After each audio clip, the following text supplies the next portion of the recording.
Baik, bismillahirrahmanirrahim. Assalamualaikum warahmatullahi wabarakatuh. Selamat pagi, siang, dan sore kepada Bapak dosen pengampu dan juga teman-teman sekalian. Kami dari kelompok 6, Psikologi Anak kelas 2A, akan mempresentasikan materi mengenai perkembangan kognitif anak. Sebelumnya, izinkan saya untuk memperkenalkan dulu anggota kelompok kami. Yang pertama ada Keiza Alfianita dengan 3 digit NIM terakhir 017, Amalia Putri Sitenggang dengan 3 digit NIM terakhir 018, Devi Hendrayanti dengan 3 digit NIM terakhir 030, Rizky Salman dengan 3 digit NIM terakhir 033, dan saya sendiri, Mera Fila Aziza dengan 3 digit NIM terakhir 039.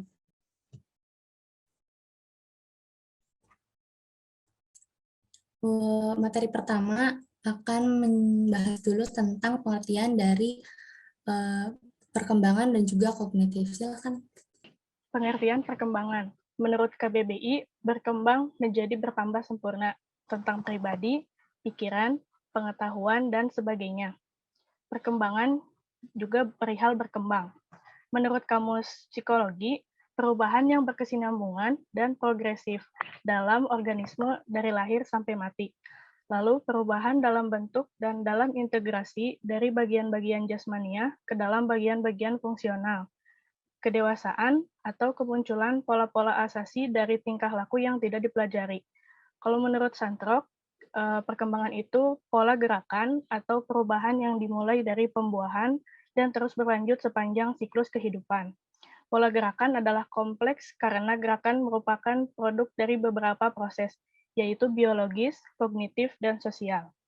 Jadi perkembangan adalah suatu perubahan yang terdapat dalam makhluk hidup menuju kedewasaannya, meliputi semua aspek yang dialaminya dari lahir sampai mati. Next. Kemudian pengertian kognitif, menurut KBBI, kognitif itu berhubungan dengan atau melibatkan kognisi, berdasar kepada pengetahuan faktual yang empiris. Menurut Kamus Psikologi, pengertian kognitif itu satu konsep umum yang mencakup semua bentuk pengenalan, termasuk di dalamnya ialah mengamati, melihat, memperhatikan, memberikan, menyangka, membayangkan, memperkirakan, berpikir, mempertimbangkan, menduga, dan menilai. Menurut Santrok, pengertian kognitif itu mengacu kepada aktivitas mental, tentang bagaimana informasi masuk ke dalam pikiran dan disimpan, kemudian ditransformasi, serta dipanggil kembali dan digunakan dalam aktivitas kompleks, seperti berpikir. Jadi, kognitif adalah suatu hal yang mengacu pada mental, yang membuat seseorang mampu berpikir dan memperoleh pengetahuan dari berbagai aspek pendekatan yang dilakukan.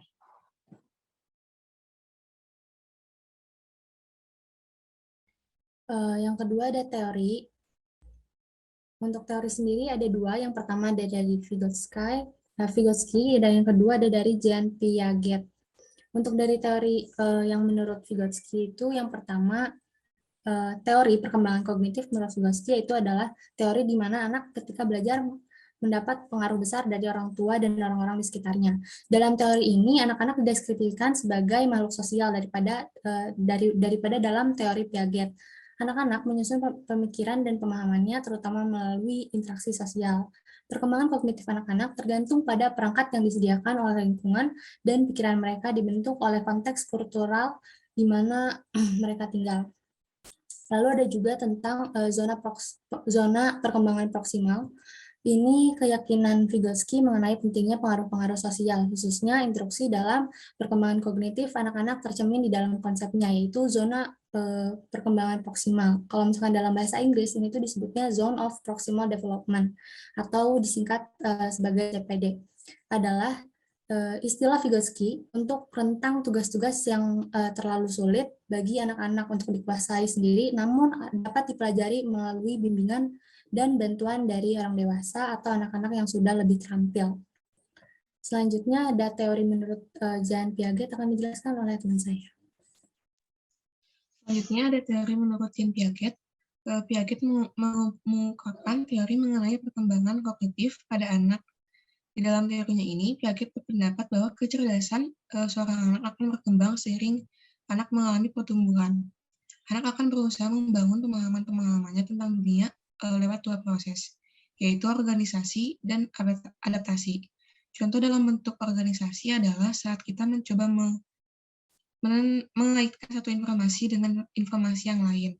Kita memilah-milah mana informasi yang penting dan yang kurang penting. Adaptasi seperti yang kita tahu adalah bagian di mana kita menyesuaikan diri dengan lingkungan baru menghadapi setiap tuntutan yang ada. Di teori Jan Piaget ini ada 4 tahapan. Yang pertama adalah tahap sensori motor. Tahap sensori motor itu dimulai dari anak yang berusia 0 sampai 2 tahun.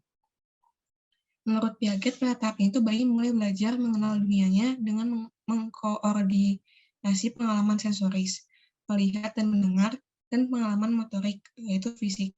Perkembangan utama dalam tahap sensori motor adalah pemahaman bahwa ada objek dan peristiwa terjadi di dunia secara alami dari tindakannya sendiri.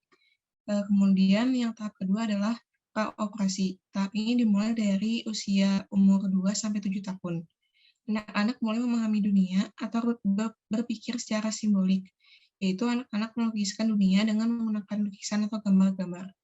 Yang ketiga ada tahap operasi konkret. Tahap operasi konkret dimulai dari umur 7-11 tahun.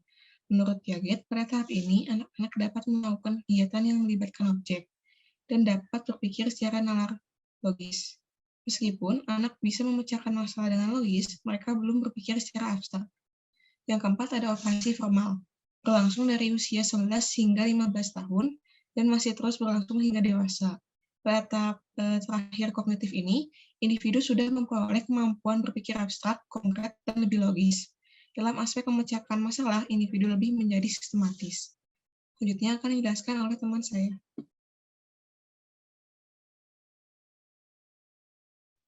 Baik, di sini saya akan menjelaskan faktor-faktor perkembangan kognitif.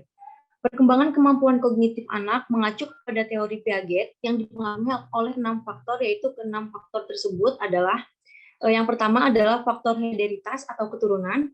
Faktor yang mempengaruhi perkembangan kognitif secara hereditaritas atau keturunan ini dipengaruhi oleh gen dan struktur kromosom yang diwariskan kepada anak dari kedua orang tuanya. Menyesuaikan dengan apa yang disampaikan dalam teori nativisme, bahwa setiap bayi yang lahir ke dunia masing-masing membawa potensi bawaan yang didapatkan secara genetis. Sehingga baik dan buruk seorang anak merupakan sifat diturunkan dari orang tuanya. Dengan kata lain, menurut teori ini, inteligensia seorang anak sudah ditentukan sejak lahir, bahkan bisa jadi sejak dalam kandungan ibunya. Lalu yang kedua adalah faktor lingkungan. Nah, faktor lingkungan sebagai salah satu bagian yang dapat mempengaruhi perkembangan kognitif anak. Berkaitan dengan teori tabula rasa yang dipopulerkan oleh John Locke, teori ini mengatakan bahwa setiap anak yang terlahir ke dunia berada dalam keadaan yang suci bagaikan kertas putih. Yang dapat mengisi atau mewarnai kertas putih tersebut adalah lingkungannya itu. Sehingga taraf inteligensia anak jika mengacu kepada teori ini sangat dipengaruhi oleh lingkungan dan pendidikan, sosial budaya, pola asuh orang tua, serta pengalaman yang ia peroleh dari sekitarnya. Selanjutnya ada faktor kematangan. Nah, faktor kematangan adalah teori kognitif Piaget, yaitu faktor kematangan berkaitan erat dengan perkembangan fisik anak. Perkembangan fisik berkenaan dengan perkembangan organ-organ yang digunakan sebagai alat untuk berpikir, seperti kematangan susunan syaraf pada otak. Kematangan secara fisik ini mempengaruhi secara keseluruhan garis besar perkembangan kognitif anak. Lalu ada faktor pembentukan. Faktor pembentukan adalah segala keadaan di luar diri seseorang yang mempengaruhi perkembangan inteligensi. Ada dua pembentukan, yaitu pembentukan sengaja, sekolah formal, dan pembentukan tidak sengaja, yaitu pengaruh alam sekitar seperti lingkungan tadi. Lalu ada faktor minat dan bakat. Nah, faktor minat dan bakat ini mengarahkan perbuatan kepada tujuan dan merupakan dorongan untuk berbuat lebih giat dan lebih baik lagi. Bakat seseorang akan mempengaruhi tingkat kecerdasannya. Seseorang yang memiliki bakat tentu akan semakin mudah dan cepat mempelajarinya. Lalu yang terakhir adalah faktor kebebasan. Faktor kebebasan dan keleluasaan manusia untuk berpikir divergen atau menyebar, yang berarti manusia dapat memilih metode tertentu dalam memecahkan masalah dan bebas memilih masalah sesuai kebutuhannya.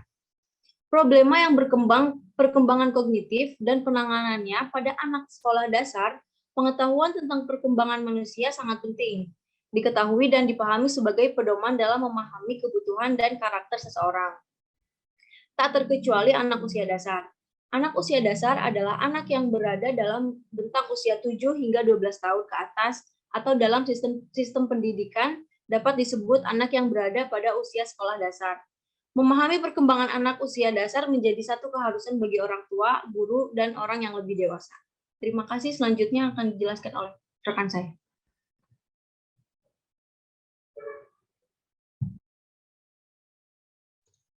Baik, selanjutnya akan menjelaskan tentang perkembangan kognitif pada anak. Jadi, pada tahap pertama yaitu sederhana refleks. Dimulai dari pada saat baru lahir sampai 1 bulan, yaitu koordinasi sensasi dan tindakan melalui perilaku refleksi. Contohnya seperti refleksi rutin, mengisap, dan menggenggam. Bayi baru lahir mengisap secara refleks ketika bibir mereka disentuh. Selanjutnya, yang kedua ada kebiasaan pertama dan lingkaran utama reaksi.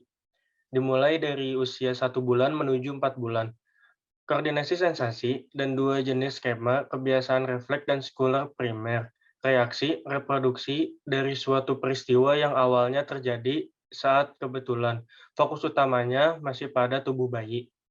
Contohnya, mengulangi sensasi tubuh yang pertama kali dialami, kesempatan menghisap ibu jari misalnya.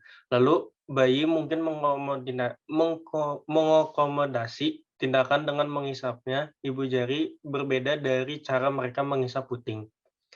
Selanjutnya yang ketiga ada secondary circular reaction.